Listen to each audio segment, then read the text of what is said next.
Coach, it is so great to meet you. Thanks so much for joining us, and congratulations. Thank you, Bill, and thanks for having me on the show. All right, so just so you know, I actually live in central Connecticut. Ah. It's 84, Route 9, 91 South, New Haven Metro North. Hop on the train. If you ever want me to pick you up, let me know, okay? Okay, great. As you know, my family's in the Berlin area, so not too far from where you are. I got to be honest, Coach. Every time I'm on Route 9, I say, you know what? Coach Tibbs lives somewhere around here. That's honest story.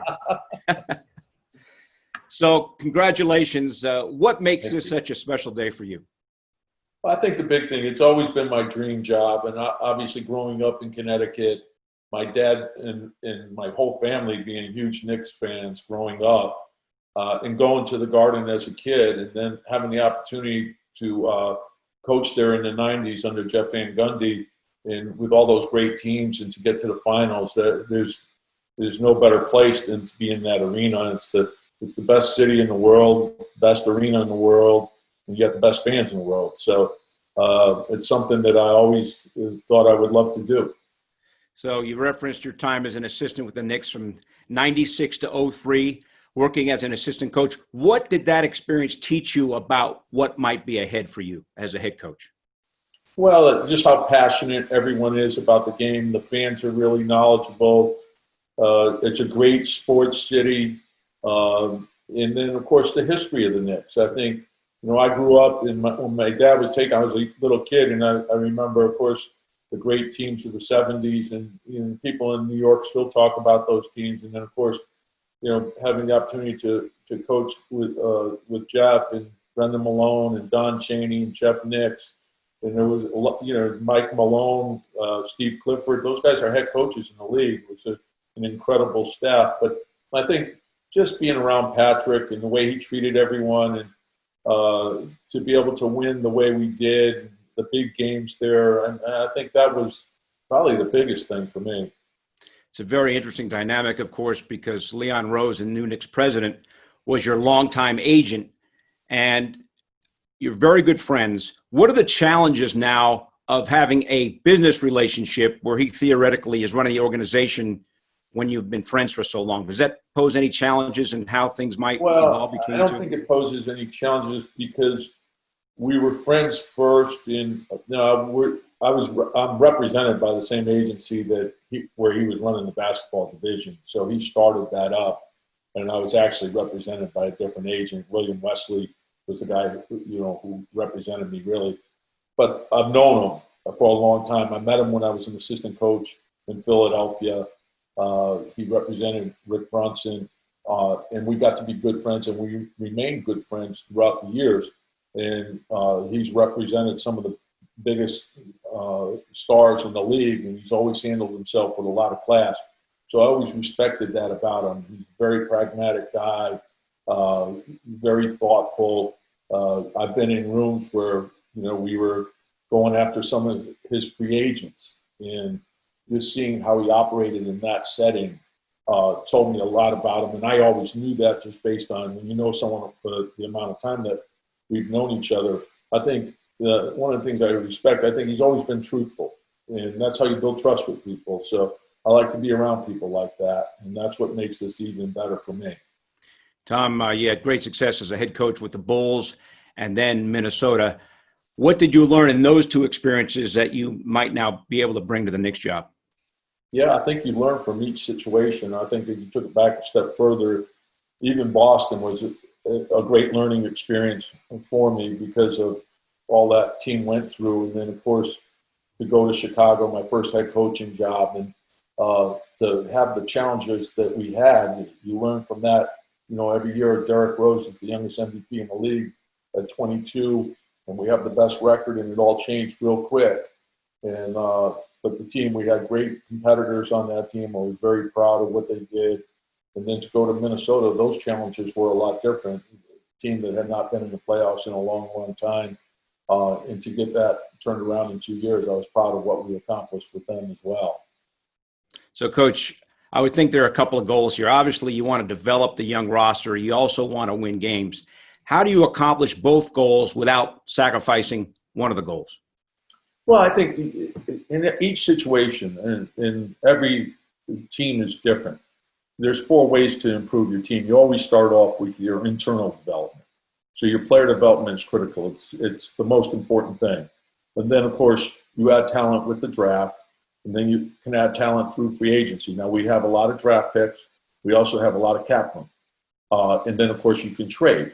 So I think the situation we're in is very good. We have very good young talent. We have multiple draft picks. We have cap space for free agency, and we have the ability to trade. So I think the flexibility and the opportunities that will present themselves, there's a lot of different ways you can improve the club. And I think you want everyone in the organization doing everything they can each and every day to build the best team possible. The NBA calendar obviously has been turned upside down by COVID-19. Right now, the draft is set for the middle of October. Free agency is set for a couple of days after that. And the next season is tentatively set to start on December 1st. What are the challenges of potentially weaving in all these new pieces in such a short period of time? Well, I think, and that's a great word to use. It's a challenge, and I think it's a challenge every year. And so you're always faced with new and different challenges. And I think how quickly we can adapt as a team is important. And so you set that in motion in your off season. But there was a lot of talk prior to COVID and the shutdown of the league starting later anyway. So that was something that people were talking about back at the Sloan Analytics convention in Boston prior to the league shutting down. And so whatever comes our way, we're going to deal with it, and we'll be ready to go. You also have the possibility of this group going around 9 months without playing. The last game, of course, was on March 11th. There's some talk, as Scott Perry mentioned in the press conference, of you guys being able to get together maybe later this summer for OTAs. But aside from that, how do you go about getting your young guys ready for game action the next time the season rolls around? Yeah, and I think we want to take advantage of the time that we do have. So it looks like they will have some opportunities with OTAs where we can get everyone in together. And if we can't do that, we'll try to get out to see them. But this off season is critical for us. And the amount of work that we want to get done. So when we do get into training camp, we're ready to go. And so we're going to need a commitment by everyone to give everything they have to each and every day. And it may be a challenge. You may have to do it remotely, but we're going to be there. We're going to figure out a way to get it done. So, Coach, we've gotten to know Larry Johnson pretty well. And you smile right away because he's got your voice down. He can do the impersonation. But he really is very open about how you work so closely with him when you were an assistant coach and turned him into a perimeter player. You made him basically from a 4 into a 3, and he credits you with all the work that you put in. And the question is, do the things that worked with a Larry Johnson all those years ago, the same techniques, work with the players of today?